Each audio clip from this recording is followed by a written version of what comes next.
Bienvenidos a El Solidario Vive la Noticia.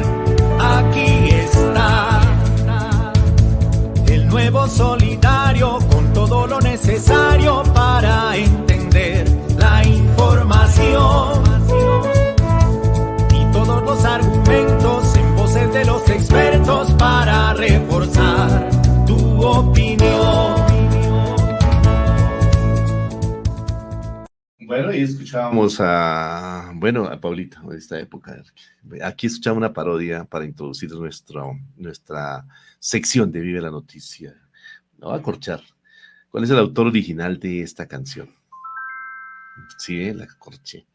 Bueno, ahí entonces recordando al Tocayo Vargas y esta parodia que Chalo Álvarez nos ha hecho, pues nos dan ahí la idea de qué es lo que vamos a hablar a continuación en esta importantes minutos que nos restan de El Solidario Vive la Noticia. Tiene que ver con la violencia, con el conflicto, que es una realidad que desafortunadamente hoy vive parte de nuestro país y que no permite avanzar en la paz total propuesta por este gobierno nacional. Y pues para eso pues tenemos indudablemente a nuestro invitado y nuestro tema. Pero antes de ir con el invitado, que nos lo va a presentar Paulita, pues también tenemos la interacción con nuestros seguidores en las redes sociales y es a través de una encuesta. Entonces, para que ustedes participen, y Paulita nos va a decir de qué se trata esta encuesta, pero también nos va a presentar al invitado del día de hoy con quien tenemos esa conversación de este tema que lógicamente hace parte de la situación que hoy se vive en nuestro país. Paulita. Así es, Miguelito, después de esta corchada que nos dieron aquí, vamos a presentar nuestra pregunta para que participen nuestros seguidores y es la siguiente. ¿Cree usted que se está perdiendo el poder del gobierno en algunas zonas azotadas por la violencia en el país? ¿Sí o no? Entonces ya ahí está nuestra pregunta en nuestras redes sociales. Participen, opinen, dejen sus comentarios. Aquí con Miguelito los vamos a estar leyendo durante la interacción con nuestro invitado. Bueno, ¿y quién es nuestro invitado el día de hoy? Se trata de Andrés Felipe González Manchego. ¿Quién es él? Él es licenciado en Ciencias Sociales de la Universidad Distrital, también es magíster en Educación, Comunicación de la Universidad Distrital y docente en el sector público y privado por 10 años. Entonces, le vamos a dar la bienvenida a nuestro invitado y de antemano agradecerle por brindarnos este espacio junto con todos nuestros seguidores. Andrés Felipe González, tenga usted muy buenos días y gracias por aceptar esta invitación al Solidario. Buenos días, ¿me escuchan? Sí, ya lo estamos escuchando, sí, señor. Buenos días, Paula, Miguel, muchas gracias por la invitación al Solidario, al profe Salomón, a Estefanía. Muy agradecido, siempre he sido parte de esta cooperativa, siento que estoy en familia, siempre me ha gustado participar de las actividades. También algunas veces he escrito algunas columnas de opinión en el periódico El Solidario, del que soy gran lector, y ustedes, una gran audiencia que tienen con todos los afiliados de la cooperativa. Muchas gracias. Bueno, entonces ahí tenemos a nuestro invitado. Muchísimas gracias también por hacer parte de esta familia Cotraecún. Y invitamos, como ya lo decíamos, a todos nuestros seguidores para que vayan dejando sus opiniones, si tienen preguntas también, acerca del tema que vamos a trabajar el día de hoy. Bueno, Miguelito, empezamos con las preguntas porque hay bastantes preguntas acerca de este tema. Bueno, gracias, Paulita, y gracias, Andrés Felipe. Siempre bienvenido. Aquí está su casa y bueno, gracias por estar aquí en estos minuticos donde vamos a conversar un poquito, a indagarlo sobre algunos temas que hoy vive nuestro país en toda la situación que creemos que es un poco delicada y que pues hay que mirar el contexto, qué es lo que está pasando. Por eso le pedimos a nuestro invitado Andrés Felipe que nos haga ese contexto de la violencia, la relación con el narcotráfico, todo lo que está pasando en el sur de nuestro país, Andrés Felipe. Claro que sí, Miguel. Realmente analizar el conflicto colombiano no podríamos pensar que es algo coyuntural, algo que surgió con el gobierno Petro, ni mucho menos, sino que es algo histórico, que podríamos decir lleva siglos en Colombia. Si nos pudiéramos remitir incluso a la época, incluso a la llegada de los europeos, la invasión a América, ahí empieza un conflicto, claro, entre los europeos y los indígenas. Un conflicto que realmente, podríamos decir, después de 500 años no se ha resuelto totalmente. ¿sí? Porque, digamos, hubo dos encuentros que no fueron nada pacíficos. En cierta forma, esa interacción entre lo indígena y lo europeo tuvo un primer conflicto que siempre ha acompañado a muchas zonas del país. Pero si nos remitimos un poco a la historia reciente del país, podríamos decir que ese conflicto se ha acrecentado con otras dinámicas propias de la sociedad actual, ¿no? El capitalismo actual, como puede ser el tema del consumo de drogas, ¿cierto? Que surgió en la década de los 70 y que Colombia se insertó, digamos, en esa dinámica de la producción de, de la coca, que realmente era un alimento ancestral, ¿sí? Porque para los indígenas el cultivo de la coca y, digamos, de otras plantas siempre ha sido un tema espiritual, ¿no? De conexión con el territorio. Pero al insertarse estas dinámicas de la transformación de la coca en cocaína, pues se inserta un problema adicional a ese problema que ya había en el territorio entre colonos e indígenas desde la colonia y que, digamos, acrecenta un poco la dinámica de la violencia. Entonces, pienso que digamos, analizar este tema de lo que está pasando en noticias, ayer surgía esa noticia de que hay enfrentamientos entre el ejército, las disidencias de las FARC, toda esta zona del sur del país, hay que mirarlo como desde una perspectiva histórica, entendiendo que es un conflicto que parte desde muchas veces del olvido del Estado en muchas zonas periféricas del país, ¿cierto, Miguel? Me parecería que hay que mirarlo desde esa mirada histórica social. Bueno, sí, totalmente de acuerdo. Creemos que este es un tema no de hoy, es un tema que tiene pues bastante tiempo y que pues todos indudablemente creemos, ¿no?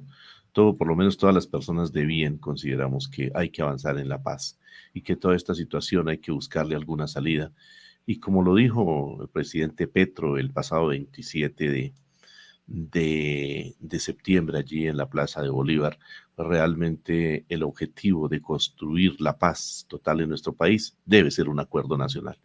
Y para esto, pues todos tienen que contribuir, todos tenemos que contribuir. Lo que pasa es que también hay gente interesada en que esto no funcione. Pero bueno, Paulita tiene también más preguntas para nuestro invitado en el día de hoy relacionado con este tema de la violencia y el conflicto en nuestro país. Así es, Miguelito. Bueno, y a nuestro invitado Andrés, quisiéramos saber de pronto cuáles son esos avances, hablando de este gobierno, cuáles han sido estos avances y pues políticas del gobierno que está actualmente en la intervención de estos fenómenos de violencia en el sur de nuestro país. Claro que sí, Paula. Realmente hay que partir de que una de las bases de la violencia y el conflicto Colombia es la tierra, ¿cierto? Somos un país con una gran extensión territorial, pero con una gran concentración de la tierra en manos de muy pocos hacendados, terratenientes, grupos que han despojado a muchos campesinos e indígenas, desde la época incluso, como lo decía antes, desde la colonia. Entonces, digamos, frente al acuerdo de paz del 2016, una de las bases de ese acuerdo era la reforma agraria, ¿cierto? La restitución de tierras, el tema de una reforma agraria integral. Como sabemos, el gobierno de Duque durante esos 4 años, del 2018 al 2022, lo único que hizo fue sabotear el proceso de paz, impidiendo la entrega de tierras, ¿cierto? Generando, torpedeando con falsas investigaciones el tema de los actores del conflicto, con el tema de Santrich, de muchos de esos primeros desmovilizados que al ver esa persecución política pues decidieron volver nuevamente a las armas. Entonces, pensaría que los avances de este gobierno han estado principalmente en el tema de una reforma agraria que no se ha aprobado, pero digamos que en las políticas que ha desarrollado el gobierno, por ejemplo, podríamos ver que se han entregado tierras, incluso el mismo Laforí, que es el presidente de FEGAN y que es un gran hacendado y representa toda esa derecha, ultraderecha guerrerista, pues en cierta forma ha sido también un delegado del gobierno para el proceso de paz con el ELN y se han logrado la compra de muchas tierras, ¿cierto? Por ejemplo, tenía aquí un dato interesante, por ejemplo, se han comprado 25.700 hectáreas de tierras en solo un año, y él mismo Laforí lo decía, este gobierno ha comprado en un año más de lo que compró el gobierno de Santos y Duque en 12 años. Es decir, O sea, eso es un avance importantísimo. También no sé si recuerdan esa noticia que el director de la SAE, la Sociedad de Activos Especiales, hizo entrega a una comunidad campesina de este tipo de tierras y ya en unos meses ya cosecharon 320 toneladas de arroz. O sea, ese tipo de avances en una política agraria, no sé, también me parece que podría ser un avance el tema, por ejemplo, de despolitizar la UNP. O sea, mucha de la droga que salía del norte del Cauca y de muchas zonas era transportada por agentes del Estado que usaban carros oficiales. Y cuando el director de la UNP, que ha sido un gran compañero de la lucha de Petro, logra reconocer ese tipo de tráfico de drogas en estos carros, pues se detuvo, digamos, se paró la comercialización. Incluso la misma Paloma descaradamente salía a decir que se está llenando, se está inundando el Cauca de droga porque no puede salir, no puede llegar a los puertos, no puede llegar al centro de la ciudad. Entonces, vemos que ahí hay unos avances. Claro, es muy pronto para hacer un balance general, pero en este año, pues pienso que ha habido sobre todo avances en esa parte, ¿cierto? En la parte de reforzar, de motivar a los militares. Me parece que es un poco hacia allá el camino. Bueno, entonces es importante esta información respecto a los avances que también hay, que bueno, son temas bastante complejos en la política del gobierno actual y pues que necesitamos de todos los sectores para que se pueda avanzar en erradicar la violencia en nuestro país. Pero también queremos preguntarle frente a esta situación allí, en este contexto que usted nos ha hecho, Andrés Felipe, ¿cuál es el papel del gobierno actual en relación al conflicto? Digamos, ese papel que ha desempeñado Gustavo Petro y pues su gabinete, así de manera general en todo el territorio colombiano. Bueno, pues yo creo que ha sido un papel activo, a pesar de que los medios tradicionales, los medios masivos intentan siempre mostrar la otra cara. Digamos, siempre hay que tener esas dos perspectivas, como medios como el Solidario y los medios alternativos muestran otra cara. Realmente, empezar los diálogos de paz, porque como dicen, digamos, el hecho de continuar con la guerra genera más bajas, alarga el conflicto, genera mucha más polarización. Iniciar los diálogos de paz ha sido un proceso, pero también, como dicen, decía incluso Clausewitz, un teórico de la guerra, la guerra es la política por otros medios, y la forma como hace política muchos grupos de las disidencias es a través de la guerra, a través del conflicto. Entonces, son dos formas de entender la política, a través del diálogo y una a través de la guerra. Tal vez la que históricamente ha dado más resultados es la del diálogo. Entonces, pero en cierta forma no se puede dialogar sin mano fuerte y también hay que llevar el Estado a los territorios, no solo el Estado representado en el ejército, la policía, sino que realmente el Estado representado en todas las instituciones, tanto las educativas como la salud.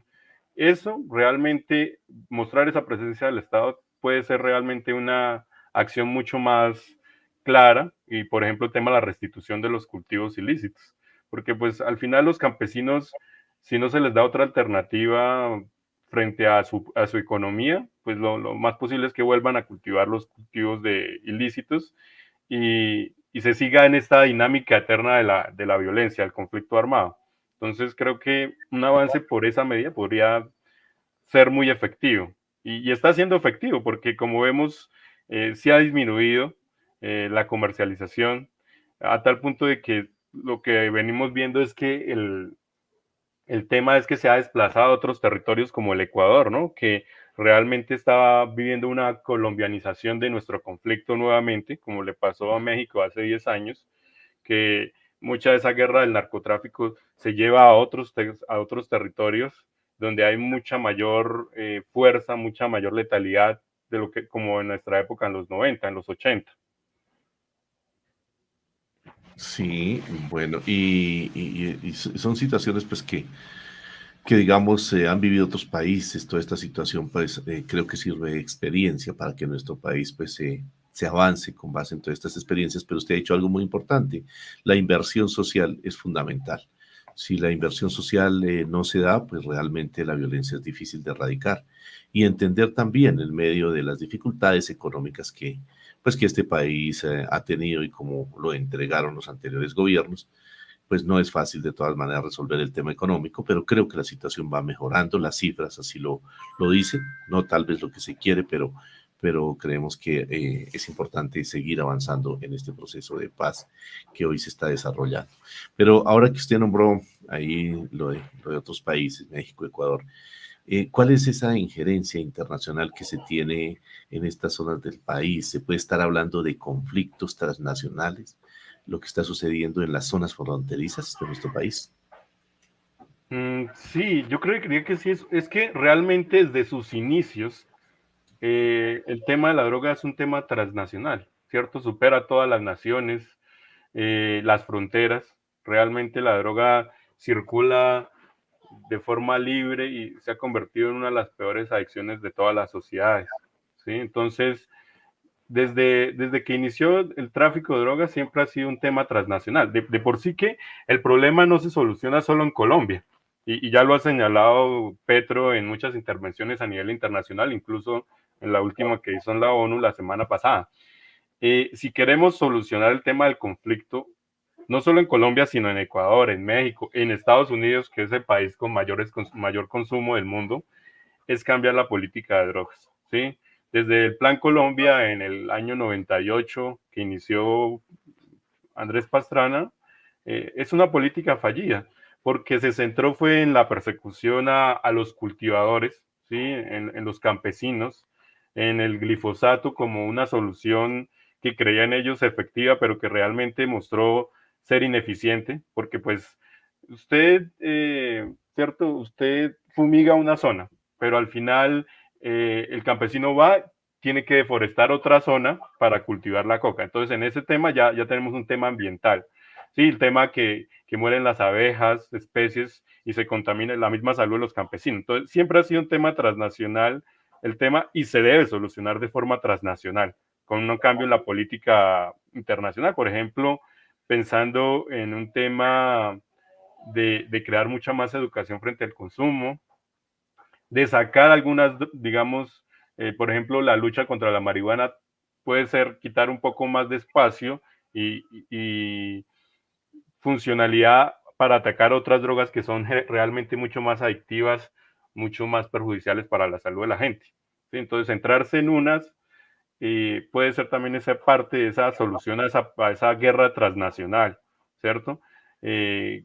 Porque en última los capos están en todo lado, al final ellos compran desde donde estén, vienen, pero el conflicto siempre se va a sentir en todos los países, ¿cierto? Tanto en los barrios, porque uno a veces solo lo mira como la perspectiva del campo, de la ruralidad, de la selva, pero cuando uno está en un barrio, por ejemplo, en barrios marginales, esa guerra del microtráfico es también producto de esa macroguerra del narcotráfico a niveles rurales, pero que se vive en zonas urbanas. Entonces, sí podríamos decir que, claro, la guerra se siente en todo lado y esa forma de detenerla sería a través de un cambio en la política internacional. Y de igual manera, pues entendemos la situación que viven muchas regiones del país y sobre todo cuando las condiciones económicas o las distancias o la ruralidad, complejo que a veces no hay vías, y la gente tampoco tiene la posibilidad de, digamos, de otra manera de salir adelante, porque pues las condiciones no se los permiten, pues la gente se tiene que vivir y por eso pues a veces los cultivos de coca. Pero, ¿qué alternativas se podrían plantear para la sustitución de estos cultivos en esta región del país? Que sería muy importante y quién se necesitaría. Pues mira que yo tengo como en mente varias, ¿cierto? Primero, lo que tú dices, el campesino tiene siempre esa vocación del trabajo en el campo, siempre quiere cultivar, pero tal vez las alternativas en ese territorio solo les permiten, porque el producto que más les compran es la coca, la hoja de coca, la pasta de coca. Ofrecer nuevos cultivos y que el Estado compre esas cosechas también sería parte fundamental. Primero porque quitamos el tema del cultivo y también quitamos el hambre en Colombia, porque somos un país donde mueren todavía niños por desnutrición en muchas zonas como La Guajira. Entonces, el cambio de los cultivos sería genial, en vez de ir la restitución. Otra que creo que la hemos visto, sobre todo en las zonas del Amazonas, es el tema de los bonos de carbono, el tema de los pagos a los campesinos por servicios ambientales y los bonos de carbono. Y es que las empresas pagan al campesino y al indígena por proteger la selva, por no reforestar, ¿sí? Por mantener el verde, los árboles, los nacimientos de agua. Esa política hace que muchos campesinos vean más rentable cuidar la naturaleza que sembrar cultivos ilícitos, recibiendo un pago mensual con sus comunidades. Y una que yo veo y que ayudaría mucho al Congreso realmente sería el tema de la legalización de la marihuana para uso tanto recreativo como uso medicinal, con ciertas condiciones como por ejemplo ciertas edades, con ciertas cantidades y que estas empresas paguen al Estado cierta cantidad de impuestos como ya lo hacen en muchos estados de Estados Unidos, porque en cierta forma todo ese dinero que se recoge de ahí sirve para la lucha contra drogas realmente que pueden ser mucho más letales y que generan mucho más daño. Entonces creo que hay alternativas. Definitivamente el gobierno está optando por unas que puede hacer desde el Ejecutivo, pero el Congreso debería poner parte en el Legislativo también para que estas reformas permitan, por ejemplo, que muchos campesinos y empresas usen estos cultivos de otra forma. Por ejemplo, sabemos que la marihuana también sirve como para la fabricación del papel, ¿cierto? Fabricación de medicinas. Entonces, si se permite ese uso y se permite que los campesinos se asocien para crear esas empresas y las vendan directamente a las multinacionales, creo que se resuelve gran parte de este problema. Efectivamente, Paulita también tiene más inquietudes para el invitado en el día de hoy, cuando son las 10 de la mañana, 30 minutos. 10:30 avanzamos con el solidario, Paulita. Bueno, así es, Miguelito. Antes de irnos a hacer una pausa, yo sí quiero preguntarle aquí a Andrés, digamos, con todo este contexto que nos está haciendo, con la situación que pasa en nuestro país. Andrés, ¿podríamos estar hablando de quién manda en el sur de nuestro país? ¿Habría alguien que está dominando el sur de Colombia? ¿Se puede decir que se estará perdiendo la gobernabilidad en el sur de nuestro país con todos estos sucesos que han venido pasando, Andrés?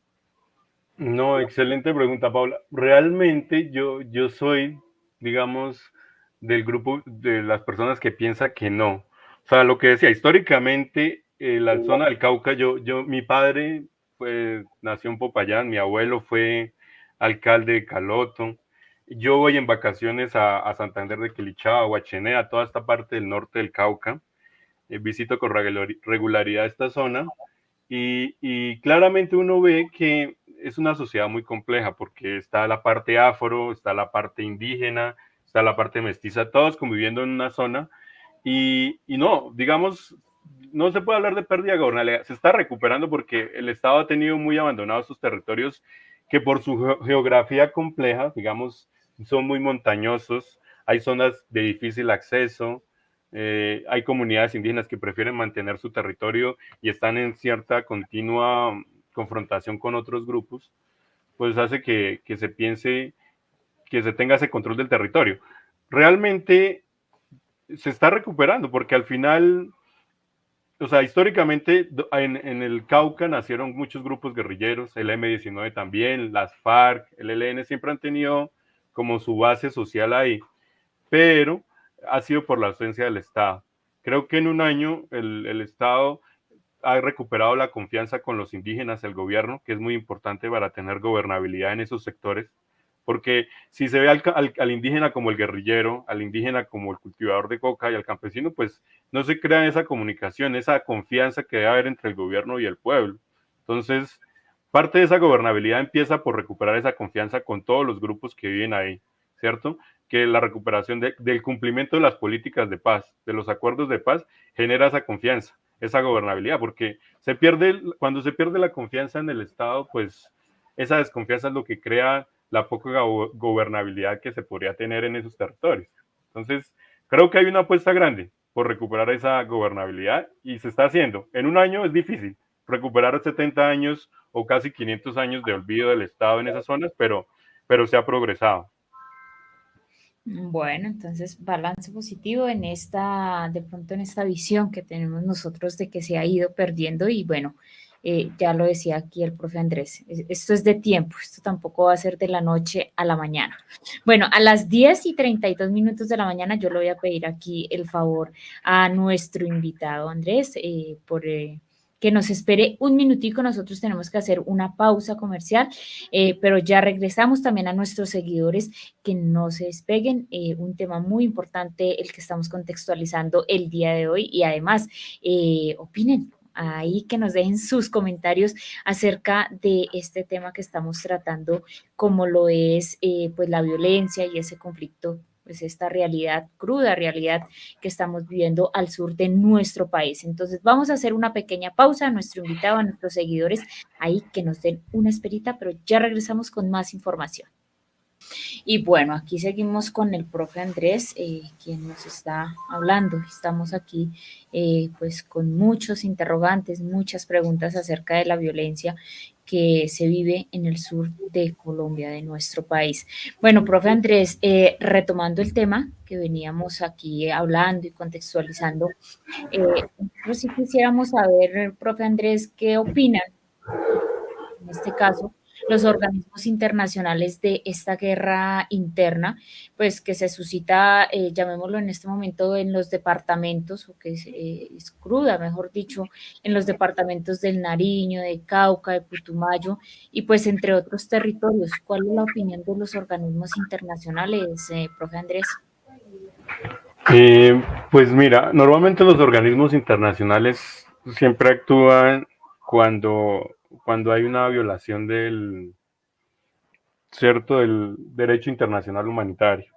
Digamos que la forma como se ha manejado este conflicto en este año de gobierno de Petro, podríamos decir que no ha hecho que ninguna agencia internacional hasta ahora haya intervenido hablando de una violación sistemática de los derechos humanos, porque digamos se ha respetado todo lo que tiene que ver con el Estatuto de Roma, no meter a los civiles dentro del conflicto. O sea, cuando el Estado es el que comete las agresiones, claramente entran estos organismos, pero realmente no ha habido una crítica, creo que ha habido un apoyo internacional desde Suecia, Cuba, México, Venezuela, hay mucho apoyo para que ojalá estas mesas de diálogo entre el ELN, las disidencias, lleguen a buen término, ¿sí? Porque al final, pues, es el objetivo. Los procesos de paz toman tiempo, toman fases, ¿cierto? Fases de diálogos y al final es ahí donde se pueden lograr ver los resultados, ¿sí? Ese es el apoyo internacional en este momento y como lo veo desde esa perspectiva. Profe Andrés, con todos estos sucesos que han venido pasando de violencia, ¿será que fenómenos como el desplazamiento forzado, la pobreza, el reclutamiento de menores habrán regresado como en esta nueva etapa que vivimos de violencia? Pues mira que el desplazamiento forzado, o sea, si uno lo mira en una dinámica histórica, sí, continúa el desplazamiento. Ahora, la pregunta sería, ¿cuáles serían esas cifras? ¿Sería que se acercan, por ejemplo, a las cifras que en algún momento tuvo Colombia de desplazamiento? Colombia es el segundo país con más desplazados internos del mundo, después de Siria, casi más de 2 millones de desplazados. Pero si uno lo hiciera por gobiernos, pues hay gobiernos donde, por ejemplo, el desplazamiento del 2012 al 2016, perdón, por ejemplo, sí, digamos, de 2012 al 2016 hubo casi unos 180.000 desplazados internos, ¿cierto? Que algún momento un político del Centro Democrático decidió llamarles que migrantes urbanos, migrantes internos. Pero realmente el desplazamiento como tal, siento que sí, porque son dinámicas propias de la violencia en muchos territorios, pero no masivo como se vio en otros gobiernos, claro, porque el hecho de que el Estado empiece a actuar en esos territorios implica una confrontación con la guerrilla que genera desplazamientos. En el Cauca, por ejemplo, lo que yo leí en una investigación realmente es que al ser comunidades indígenas, haber un arraigo territorial, ese desplazamiento no se da con la misma frecuencia que se da con otros grupos, porque hay una apropiación del territorio y una resistencia continua a, a esta continua guerra que ha sido, como decíamos, de siglos. Entonces, no hay ese desplazamiento. Los reclutamientos menores sí se puede dar, claramente sí se ha dado, de pronto en menos frecuencia, porque lo que decíamos, la política de Petro, por ejemplo, de que no es como se entendió de pagarles por no matar, sino simplemente darles oportunidades de estudiar, de vincularse con un auxilio del gobierno para que puedan ayudar a sus familias y no sean presas de los grupos que les ofrecen 2, 3 millones para meterse en un grupo armado, pues hace parte de evitar ese reclutamiento infantil. Sin embargo, sí pienso que no se da con la misma frecuencia de otros gobiernos. Y, y si lo miramos en cifras, claramente ha bajado ese reclutamiento, porque claramente cuando llega conectividad, educación a esos territorios, pues son menos presa de estos grupos eh, militares que les ofrecen ese tipo de ofertas, me parece. Bueno, ahí teníamos el profe Andrés, nos está haciendo esta pequeña contextualización de todo este tema que estamos hablando el día de hoy. Bueno, y aquí ya nuestros seguidores empiezan a opinar también acerca del tema. Luis Hernando Campos nos dice, se necesita mano fuerte para acabar con las guerrillas que no se quieran desmovilizar. Entonces ahí esas son las opiniones de nuestros seguidores. Los invitamos a que sigan opinando acerca de este tema. Pero Miguelito, aquí tenemos más preguntas que queremos, digámoslo así, como desenvolver acerca de este tema, de lo que estamos hablando y que muchas cosas nosotros como colombianos las desconocemos. Sí, Paulita, efectivamente, pues tiene varias aristas todo este tema que estamos tratando en el día de hoy. Y pues quisiéramos mirar ya desde otra óptica, como dicen, la situación que se está dando con los escándalos, el revuelo de las investigaciones que hoy pues dan o salen a la luz pública, pues muchas situaciones de relacionadas con esto, desde la Jurisdicción Especial para la Paz, las confesiones que se ponen en evidencia. Entonces, ¿qué relación podemos, digamos, dar en cuanto a estos escándalos y todas estas confesiones y lo que tiene que ver con el conflicto de nuestro país? Gracias, Miguel. Bueno, y comparto también lo que dice el oyente. Sí, no sé, el gobierno también tiene que tener zanahoria y garrote, porque definitivamente estos grupos tampoco pueden tomarse todo el tiempo del mundo para negociar, claramente. Y frente al tema de la JEP, yo la primera vez que fui a la cooperativa hice una exposición de una tesis sobre el tema de los falsos positivos y las madres de Soacha, y realmente es un tema que ya las mismas madres habían denunciado un año después, incluso desde el 2009, porque esto se vino a saber en el 2008. Y solo casi 11, 12 años después, pues el país está viéndolo de forma mucho más masiva. Pero claro, esto ya era una realidad para muchas personas, por ejemplo, en el municipio de Soacha, donde yo trabajo. Sí, no es nada nuevo. Realmente lo que estamos viendo es la visión desde los militares, pero ya la visión desde las víctimas la conocíamos desde hace una década, desde las madres de los falsos positivos, desde los padres, familiares que habían denunciado esta política y que por el mismo gobierno de Duque, de Santos, pues ocultaron estos testimonios, o no, nunca los sacaron de forma vehemente a la luz pública. Pero claro, ahorita la confesión de los militares, pues le agrega un poco más de reconocimiento a ese testimonio, ¿cierto? Esa aceptación. Veía esta semana un militar que en medio de esas audiencias entregó una de esas medallas porque decía, me da vergüenza mostrarle a mis hijos un premio que me gané matando gente inocente. Sí, es una cosa, este premio no lo puedo tener, debo destruirlo.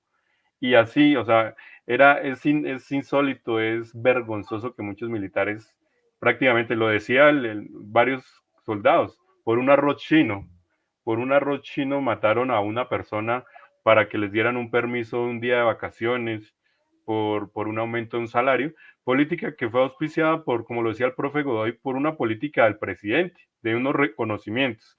Creo que el único, y yo lo escribía en estas redes sociales la semana pasada, decía, el único testimonio que falta es realmente el del general Montoya diciendo y aceptando que el expresidente Uribe sabía todo lo que estaba pasando, ¿sí? Porque como lo decía en la editorial el profe Godoy, él lo niega, dice, no, es que yo estaba exigiendo resultados, pero yo no tengo la culpa de que los coroneles, los generales malinterpreten mi exigencia. Sin embargo, él sabía, digamos, lo que queremos al final de todo esto es que haya una aceptación de los militares de alto rango, reconociendo que el presidente sabía que no eran guerrilleros, que era una forma de disfrazar los resultados de esa política fracasada de seguridad democrática. Entre otras cosas, porque es que lo que está pasando en el Cauca, ¿por qué es tan difícil dar de baja a muchos guerrilleros en el Cauca? Por la complejidad geográfica del territorio, por las montañas, por la selva, porque son corredores donde pueden huir fácilmente y ocultarse del ejército y están minados. Entonces, mucha de la dificultad para, cierto, atacar a las Fuerzas Armadas fue esa geografía, pero en esa búsqueda de mostrar resultados, pues simplemente lo que hacían era buscar civiles, muchos jóvenes de barrios marginales de Ciudad Bolívar, de Soacha, y con falsas promesas de empleo en el Catatumbo, en Santander, donde eran disfrazados y no se molestaron ni siquiera con uniformes nuevos, botas nuevas y niños con discapacidad para mostrar resultados. Incluso mataron militares que se negaron a aceptar las órdenes. Hay una película que de pronto la audiencia no ha visto, pero la pueden ver, la recomiendo, está en RTVC Play, una plataforma pública para ver cine, y es Silencio en el Paraíso, que cuenta la historia de uno de estos chicos que fueron engañados, como muchos chicos de Ciudad Bolívar y de Soacha, con promesas de empleo para mejorar sus vidas y en últimas eran simplemente disfrazados de guerrilleros y asesinados para mostrar resultados que no existían. Entonces sí, claro, es escabroso, da temor, es horroroso, pero sin esa verdad, pues es difícil que podamos cerrar ese capítulo de la violencia y pasar a una sociedad que reconozca sus errores, que reconozca, sí, sin verdad no hay justicia. Y parte de esa justicia empieza por reconocer la verdad. Y la justicia es la parte para que haya la paz, porque la impunidad lo que genera es un resentimiento donde no hay cura, si no se cierran esas heridas, va a continuar ese ciclo de venganza continua que es el que le ha hecho daño a Colombia. Y el que muchas veces justificó Uribe para atacar a la guerrilla, ¿no? Que ellos habían atacado a mi padre, etcétera, etcétera. Entonces, el círculo vicioso de la violencia no para si no hay justicia y no hay verdad y reconciliación. Sí, efectivamente, creo que ese tema de la verdad es fundamental para que se pueda avanzar en estos procesos. A propósito, ahora que usted denuncia al expresidente Uribe, ¿qué opina? ¿Cuál es ese punto de vista suyo de las apreciaciones que hizo el periodista Daniel Coronel en relación al expresidente Álvaro Uribe? Bueno, pues yo escucho a Daniel Coronel, leo mucho sus columnas. Creo que pues él gracias a él conocemos muchas de las verdades de lo que pasó en el gobierno de Uribe, ¿cierto? Él denunció mucho el tema de las chuzadas, el tema el de la zona franca de los hijos, ¿cierto? Por Noticias 1. Creo que Coronel es un símbolo de ese periodismo crítico, sin embargo, pues no hay que olvidar que también, como dicen, tiene su corazoncito, su corriente política y, por ejemplo, en el año 2018 su voto en blanco y su posición frente a las elecciones terminó dándole el favoritismo a Duque, el triunfo a Duque, ¿cierto? Hay momentos donde no se puede ser tibio porque pues el país no se puede, simplemente hay una opción buena y hay una opción mala. Entonces, en ese caso, el tema de que hoy se recrudezca la violencia o que se haya recrudecido la violencia en el Cauca después del acuerdo de paz tuvo que ver con la elección de Duque. Creo que en ese caso, pues, Coronel cometió un error al tomar esa postura política. Pero claramente, por ejemplo, denunció el tema de Odebrecht, ¿cierto? Y mire que al final la justicia siempre le ha dado la razón a este periodista, mostrando que sí, que realmente todo lo que ha sido el Centro Democrático ha sido un nido de corrupción, de complicidad con el tema del narcotráfico y con el tema de la corrupción. Entonces, sí, pues es de admirar esa labor que hace él. Sí, en este tema de las comunicaciones, bueno, pues hay bastante controversia. Yo pienso que la investigación y, como dicen por ahí, estar en esa neutralidad, pero en esa objetividad de los medios de comunicación es fundamental. A propósito también, pues, de lo que ocurrió en esta semana con la revista Semana y digamos, allá la situación que se dio con los indígenas. Creemos que, pues, que es una situación pues, con la que pues, no compartimos, pero sin justificar tampoco la violencia. Creemos que también los medios de comunicación no pueden decir, como lo dijo muy bien la ministra, medios para incendiar el país. Entonces, son situaciones que también nosotros creemos que debemos replantear o más bien mirar con objetividad, porque desafortunadamente, y aquí usted lo dijo al comienzo, los medios alternativos de comunicación, pues son los que están llegando con las cosas reales, con lo que está sucediendo, y habló también de la verdad, y tiene que ser con la verdad. Claro, la verdad demostrada, pero que desafortunadamente hoy esos medios de comunicación masivos se han encargado es de sesgar la información, digamos, favoreciendo a estos grandes grupos económicos del país, al establecimiento, como lo decía Petro en la intervención, y pues eso hace que el país se polarice. Entonces, para contribuir a la paz de nuestro país, esos medios de comunicación que se han convertido o siempre han sido el cuarto poder, realmente tienen que bajarse de esos intereses particulares que solamente benefician a las clases más pudientes de este país y no permiten avanzar, porque desafortunadamente, y hay que decirlo también aquí, el pueblo colombiano a veces también se deja llevar por esta información. Pregúntele usted a un colombiano de a pie a las 7 de la noche qué canal de televisión sintoniza y ahí usted puede tener la medida. Por eso lo que hace Daniel Coronel, lo que hacen también a veces, ¿no? El Canal 1, lo que hace también Noticias 1, que nos parece muy importante esta noche. Los invito a que vean Noticias 1, que eso es una buena fuente de información y que realmente manifiestan ahí lo que está sucediendo.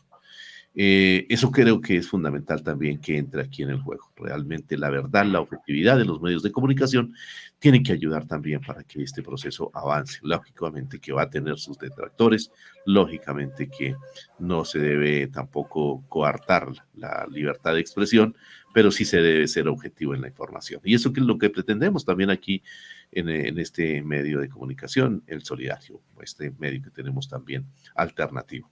Bueno, Paulita, sé que tiene también ya pregunta final o preguntas finales para nuestro invitado en el día de hoy a las 10 de la mañana, 55 minutos.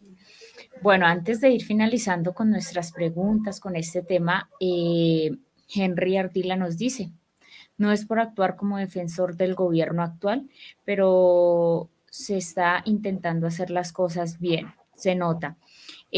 Solo que hay muchos sectores interesados en que siga la impunidad, en que no le vaya bien a Petro. Bueno, y a Petro y al pueblo, en que no le vaya bien. Y el siguiente comentario que parece muy importante. Sí, en que no le vaya bien a Petro, torpeando desde muchos ámbitos las reformas tan necesarias que requiere Colombia. Ahí ese es uno de... Y acá, RTBC, Noticias de Señal Colombia. Sí, y el de Henry. Y el de Henry, que vuelve aquí y opina, dice, RTBC Noticias es una excelente opción para estar bien, debe ser acá, bien informados. Entonces aquí nuestros seguidores opinan, nos dan también, ya también como lo decía nuestro compañero Miguel Camacho, de los medios que realmente debemos ver y que no se dejan manipular y no tienen ese amarillismo donde van en contra de un gobierno, en contra de un pueblo, porque es que realmente es ir en contra del pueblo colombiano, que no les interesa el bien para este país. Bueno, profe Andrés, ya para ir finalizando, que igual nos quedan muchísimas preguntas, muchísimas incógnitas, pero yo quisiera, profe Andrés, que pues nos dijera de pronto, pues a pesar del panorama que vivimos en nuestro país, ¿cuáles serían como las posibles salidas y mejoras que se pueden vislumbrar en medio de este conflicto por el que pasa nuestro país, profe Andrés? Bueno, realmente las salidas, sí, yo digo que apoyar la reforma agraria va a solucionar buena parte de ese desequilibrio, de esa base de la guerra en Colombia, que es la desigualdad en el acceso a la tierra, ¿cierto? La inequidad, los latifundios improductivos, que Colombia se convierta en esa despensa agrícola del mundo, que realmente los campesinos dejemos de importar tantos alimentos de otros países y empecemos a producir, a consumir más nuestros propios alimentos. Eso ayudaría a renegociar el Tratado de Libre Comercio con Estados Unidos, apoyar esa renegociación.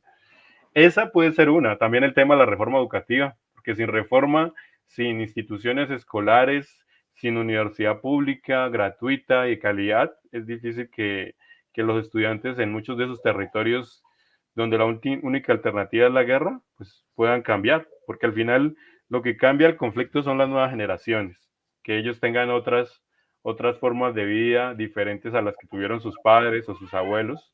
Puede ser una mediana, una salida a este tema del conflicto armado.